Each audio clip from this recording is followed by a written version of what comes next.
Hi, Joe. How are you? I'm well, Anna. Thank you. And how are you? Thank you. I'm fine.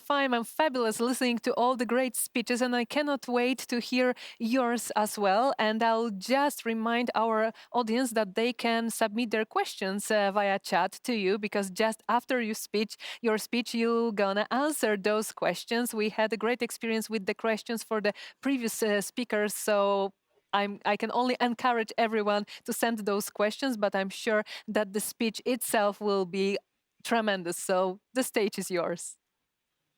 Well, thank you. And I've been watching, and the presentations have really been excellent. So it's you guys are doing a great job. The platform is working exactly how it's supposed to, and that's kind of where I come in right now. We're talking about virtual events that get results.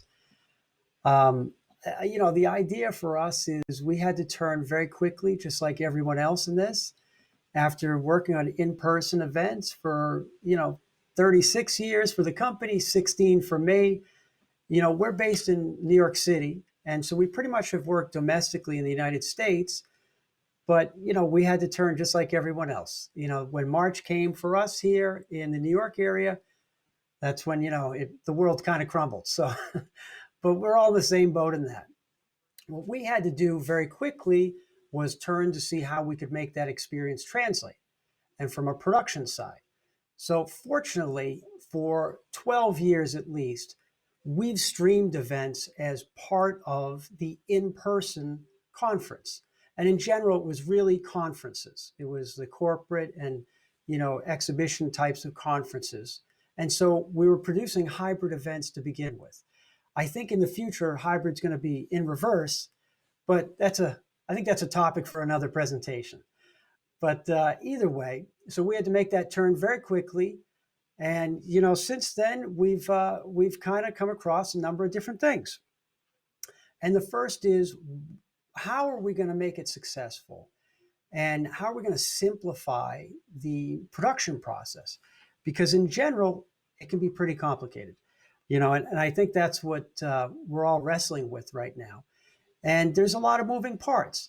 The good news is that after about 100 events in 7 or 8 months, you kind of do learn a few things. We spent every day training and learning new things and looking at new demos and new software. Okay, how does this one work with that one?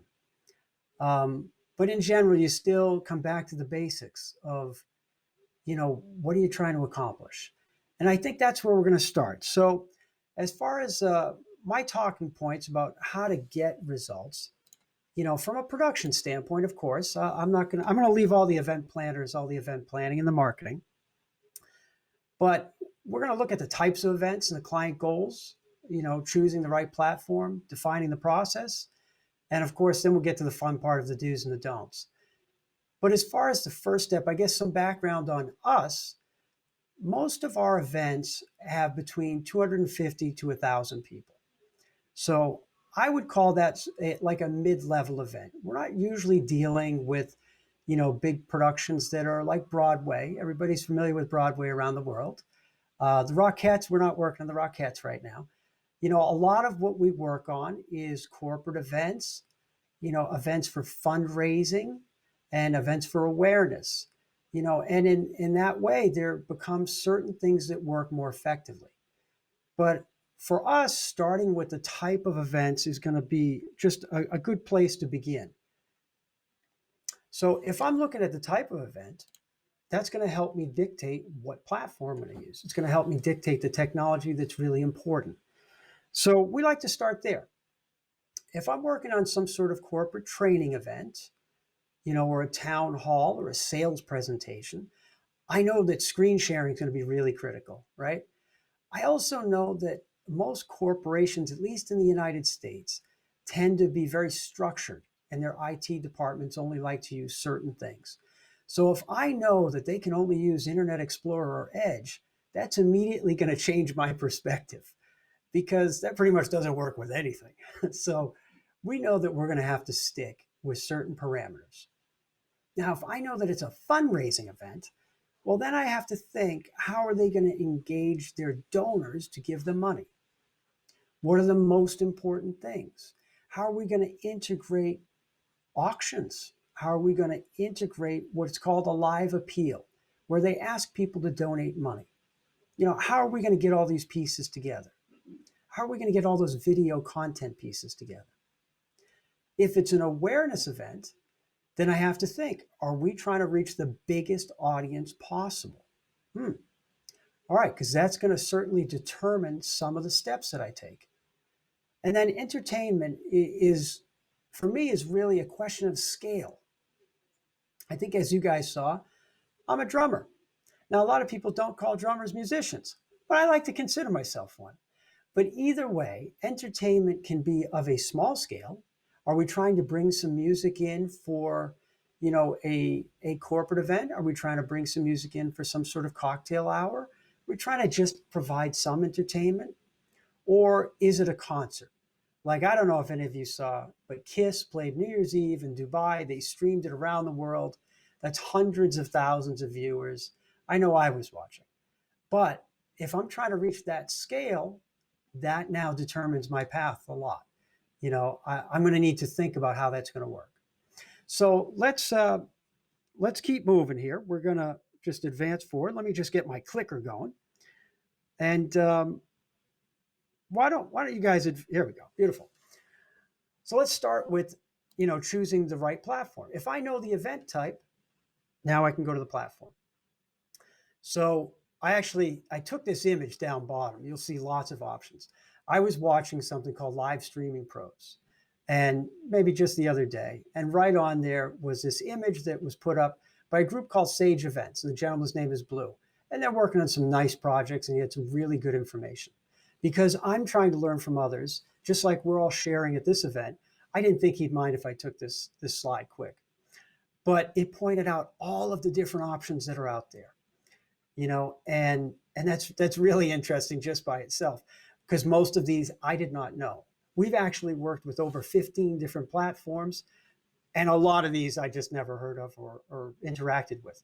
I've already learned of 3 new ones this week, and we have demos, and we've already learned new things, and that's what this time period is kind of like. And I think that's around the world. We are, I echo the presentation right before me where she said that the United States is behind. I do agree with that in most regards, that I think internationally people are ahead in virtual events. We tend to be a little more conservative with some of that, especially the groups that we work with. So either way, I appreciate the slide. Thank you, Blue. Your slide came in handy. But we tend to look at what's reliable, what's been proven. What's going to be that user experience, but what's going to be the presenter experience as well. And that's part of what we're going through right now as a presenter, right? We're going to look at the app, and is it an app base? Is it a browser base? What do they need? Like I mentioned before, a lot of those corporate groups, they tend to start with Internet Explorer or Edge, Microsoft Edge. But really, most of these platforms are designed for Google Chrome. So that's a first step. If it's a browser-based platform, if it's a Zoom or an app-based, program, then people need to download something, right? So we've found ourselves in very much a tech support area, not just a production area. So we're creating videos on how to upgrade your Zoom. We're creating other videos to show people how to try to choose things. It's just part of the new role. And, we're all in new roles right now. So we've taken that upon ourselves to say, hey, it's our job to try to help people. Let's go down, screen sharing, slide advancement. It's obviously critical, as we're going through right now. I've been given a great app right here with my phone. And so I'm working on that app right now. Hopefully that thing stays live. But if not, we have a plan B. That's what we do in production. If I go to integration of registration or auctions, well, auctions are really for fundraising only, but registration applies to everybody. So the question is, do they already have a platform? Do we need to connect it to something? These are all different questions. And that's where the platform comes in, is a big part of that. The platform is the venue, right? That's our hotel, that's our conference center, that's our destination. Whereas we're not really the platform. We have a platform that we've built out specifically for fundraising with 2 of our partners, but we're not technically a platform. We're a production partner. So our job is to actually learn all these things to be able to make the right recommendation. And that's where we find ourselves all day. And you know what? We love it. So we're happy to be needed again, you know? I mean, after months of confusion going on due to the pandemic, we're happy to be involved and learning, and we're all excited. We're like, "Did you know about this? Hey, I just learned this yesterday." I mean, that's what this time period is good for. If I keep going down that line, does it are there fundraising capabilities needed? Because that's pretty important, and that's going to dictate what we use. Is there a live appeal available within those tools? Some do, some don't. We actually know which ones do. So we try to, kind of guide that conversation that way. And then, of course, we want it to just be successful no matter what. That's all we really care about.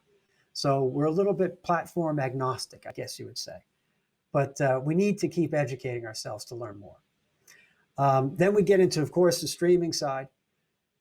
Where is this going to go? How's it going to handle a feed? Can we give it a more produced look like you guys are seeing today? Can it be branded? Can there be multiple windows? Can we bring people in from another location and add them on? Can we add in lower thirds? Can we put in a whole bunch of different graphics? How easy is that going to look? And as you're going to hear a lot today, what are we competing against? Well, this needs to look like broadcast. It needs to look like TV. If people are going to sit in front and watch Netflix for hours on hours, we must entertain them, right? So that all becomes a part of it. And then that last piece, of course, is costs. How do the costs line up with the event? If there is a certain amount of money for a budget and we know that that's a target, well, certain platforms are not a fit for that. And so we have to kind of be the eyes and ears and help our clients decide that and determine some of that. So those are all just, different pieces to the puzzle on the platform side. And let me just move forward here for 1 second. I thought I'd walk everybody quickly through what a general production flowchart looks like for us, excuse me. We're at the beginning of the process now, which is a little different than our in-person events. So traditionally, we would be brought in after some of these pieces are done, after graphics and design has been done, after invitations have gone out, after videos have been produced or in the works. Someone, New York moves very quick, right? We move very quickly. I mean, people could come to us and they could say, "Hey, we have an event next week. It's going to take place at the Waldorf Astoria," and we'd say, "Okay, we can do that next week. We'll figure it out. Let's get all the details together." In a virtual event, it doesn't really work like that. The good news is that we're at the front of the discussion. So what does that mean? Well, you see some of these tools on there, Canva and Adobe Premiere and some of these things. Okay, so we're starting at graphics right now. We end up doing a lot of graphics for our clients.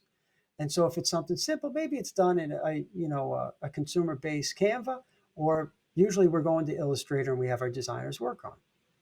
But then we're going into Premiere. We're going into DaVinci. We're going into a whole bunch of other, Final Cut Pros. We're going all to video editing software. And then we have to have the client get involved. So we got to show and tell, right? We got to show them the product, and then we got to get feedback because we're doing so many videos right now, and video is the name of the game. So we have to have them contribute. So we end up going through Vimeo. We use that as a tool most of the time. Not all the time, but most of the time. Well, then we have our other inputs, right?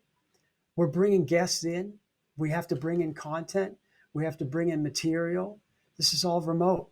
So it's just a whole different animal than we normally would have done in person. So now, a lot of times we use Zoom because people are familiar with it, but there's certainly many others, whether it's Teams or, we actually are using 2 new ones, coming up next week that we're trying out. I just had a conversation an hour ago about some other software I hadn't heard of. But the idea is what's going to be easiest for those presenters and the users so that we can bring them into the program. And, I mentioned MacTech down the bottom there. Well, we built out our own, custom fundraising, meter and names. And so we integrate those into the fundraising programs so that you can actually have a running total of dollars because we're trying to encourage people to give. So again, it goes right back to the beginning, right? What types of events? What are our goals? That's going to determine any of these parts because we use so many different ones. We then go from those tools into our switching. We're going to switch, we're going to build these shows because now it's a show, right? It's not just a video anymore.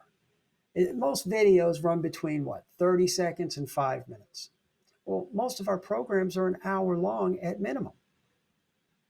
So that hour, and then usually there's some beginning and end, becomes a feature film. I mean, I think we might be up for some awards in Hollywood. I mean, some of these are that good. But either way, it becomes much longer. So we have to build the program. We put that through a switcher. We use OBS, we use Wirecast, we use vMix. You know, it's not mission critical which one, but that's currently we use vMix the most. And then we have to start streaming it out. You know, and the first thing we look for is what's reliable and what can we monitor, because that's pretty critical. We need to know if there's some sort of outage or there's something going on, because that's part of our job as a production partner. So a lot of times we use IBM Ustream, there's Vimeo, there's a whole bunch of different streaming sites. I'm sure many of you guys are familiar with the names. I just know that certain ones work best for us because we've been using them for a long time. That doesn't mean one is better than the other. It's just a matter of you got to get to know the products. You got to learn them. Because as a production partner, which I'm sure there's a whole bunch of people on today that are watching, you need to be an expert in your area. You know, our areas have expanded. But from that point, then we go out and we have to figure out where is this going to end up? Where are our destinations? Well, look, we're on a platform today. We've never used it before, but my team is telling me right now, I have them on the other screen, and they're telling me that it looks great. So that means everything is doing exactly what it's supposed to be doing. And they're actually following this path right here. Ola and her team are doing it right now. They're going through vMix, they're streaming to Pine, and everything is going as planned. Sometimes you need to send out to multiple locations at once. We use some other tools for that. Sometimes we build out a custom website just designed for the event. And then other times we go to like an exposition type of platform, you know, and so we have some other names there. And once all that piece is done, then we usually kick over and we have to store those videos someplace. So it's a series of moving parts, you know, and all of these are things that we need to be aware of. And there we go. Beautiful.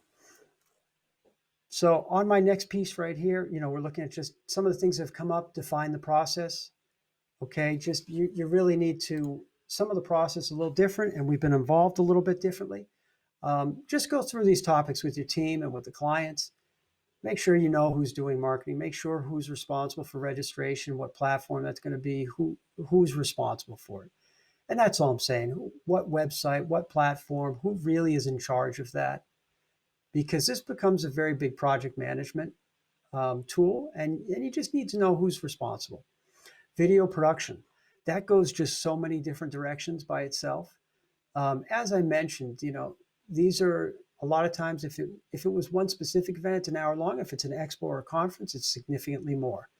So you have to look at who's managing the content, who's providing direction, who's going to tell these presenters how to do things, right? Pretty important. And the team here is doing great. So quick thank you to them because nobody thanks the production people. So thank you to all the production people. Ola, your team on vMix is doing great. Thank you guys. If we keep going, that video production, who's shooting the film? Is it remote? Is there a camera crew going out? Is there some sort of kit that needs to be sent to them? I mean, these are all things we're trying to figure out all the time. But how are we going to acquire that footage? And then who's editing? Are we editing? Are we editing in lower thirds and names? Or, you know, who's responsible for these things? Who's putting in graphics and other pieces? And then streaming and reporting. Just keep an eye on who's responsible for what.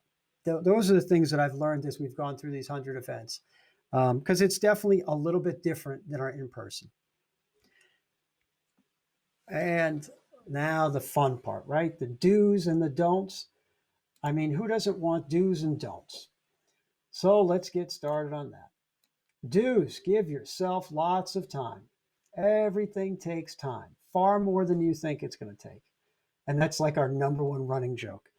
The event that we're doing next week, you know, we were just numbering videos last night. There's 21 videos. It's taken 4 weeks to get those videos. and now we got to piece them together in the last 2 weeks. That's pretty typical. It takes more time than you think. So plan. Determine what needs to be live. Not everything needs to be live. Okay, live has certainly an element that you have to be aware of that there could be some sort of problem. So determine what could be live, what could be pre-recorded. Advantages to both sides. Live are obviously, very interesting. You can speak to the moment, what's current, what's hot. You saw something last night. Let me tell you about this thing I just saw. Like that is very exciting. But it's not, it's not the only thing. There's a time and a place for everything. So rehearsing, testing, critical. Meeting the presenter halfway. What the hell does that mean? Well, that means that many presenters are very uncomfortable. They're experts in their topic, but they're not experts in the technology side. They're a little uncomfortable with it. So you got to meet them halfway. Let's figure out what they do know and what they don't know and see how we can make that work, you know? And I think that's where Zoom's won a lot of battles. It's really very easy to use. It's like 3 buttons. And then everybody is saying, you're muted, Joe. Joe, you're muted. You know that? So I think everybody's come to a point where they're very comfortable with it. Consider the audience interaction. There's many different people on the entertainment side. They're going to be talking about this today, including our friend Steven. Wait till you hear his presentation. I think he's on at like 3:30, but excellent. You guys are going to be blown away. Okay, setting up technical communication. All of our events, we're on communication via phone app. We're talking all the time. We're making sure we're checking in. How's that stream going? What's your next cue? Are you prepped on the next cue? We run a live backup. So we're communicating both to the main operators, the backup operators. We're communicating with the Zoom operators or whoever is the technical director. We're all talking together. And all I can say is just because you've tested, test some more. Just keep going. Like you got to make sure that thing is rock solid because everybody's counting on us. As far as the don'ts, I think the quick stuff, don't rush it. It's not going to be as easy, so you really can't rush it. Certain things just take time.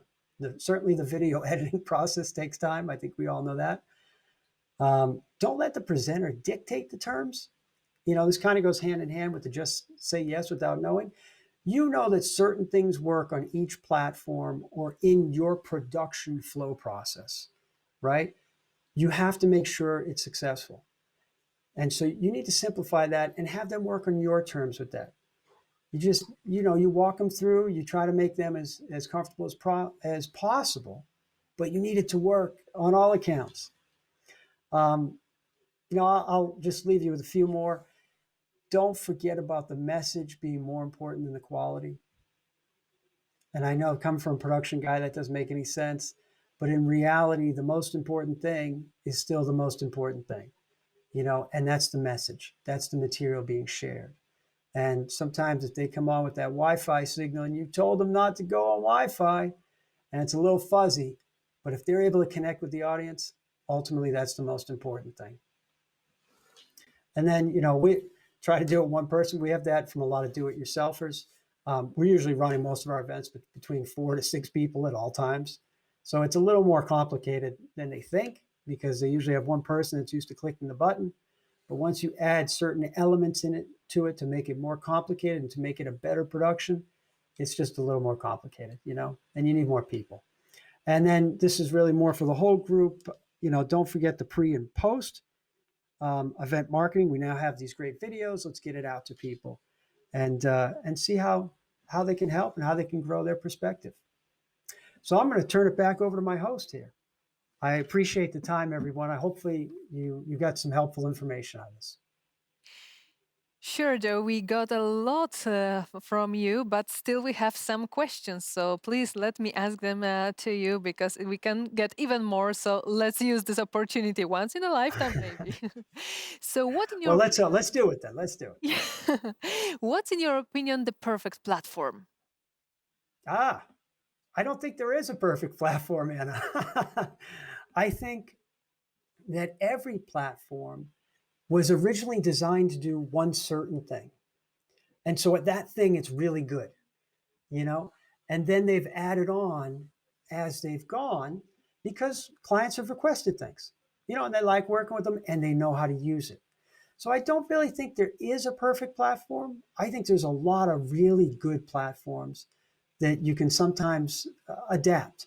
And as a production person, that's kind of where we come in. We're trying to look to how to adapt to the platform that the client wants to use.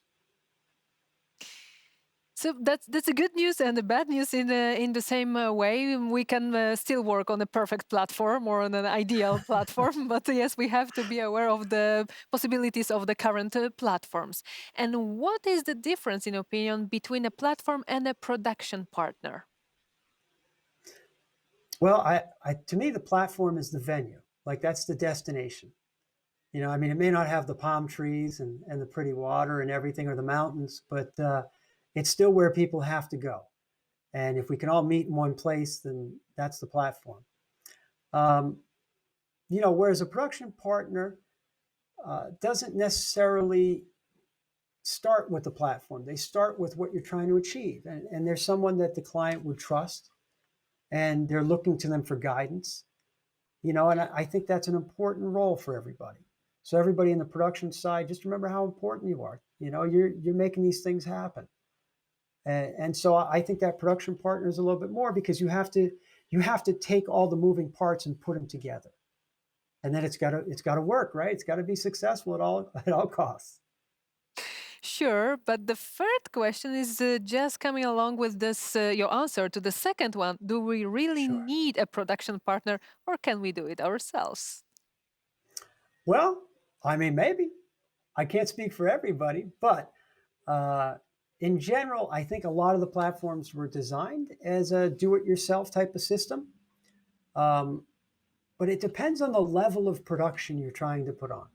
If I was just having a meeting with a couple of my colleagues, then I might be able to run that through just a web conferencing system, a WebEx, a Teams, you know, a Zoom. I might be able to run that, sure, sure. But once I'm going out to a larger audience, or I want to bring in multiple people, or we want to integrate presentations, usually you need a production partner at that point. So yes, we are still needed. It's a good news for us all in the events industry that not everything can be do-it-yourself way. And once again, thank you very much for your insights. Thank you very much for your answers to those questions. But also, Ola, our director, is thanking you for thanking the backstage people, the production people. So Well, coming back to you bravo again, to the one big production thank team. you. Bravo. Yes, so thank you very much, Joe, for being with us. Yes, that's a good ma'am. Yes, we need that. We'll give Thank you them some very much applause. for being with us. I think we all in this industry, we should get a round of applause because there are so many people on the backstage that don't get any appreciation of because of what they're doing, and in fact, they are the basics of the basis of what is being done. All the tech crews, everyone who's bringing the events to life, the virtual events to life. So thank you very much for reminding us that we are important and we are the cornerstones of those live events. Thank you very much for having time to join us on this during this spark of change and for sharing your thoughts. Absolutely. Thank you, Anna. We appreciate it.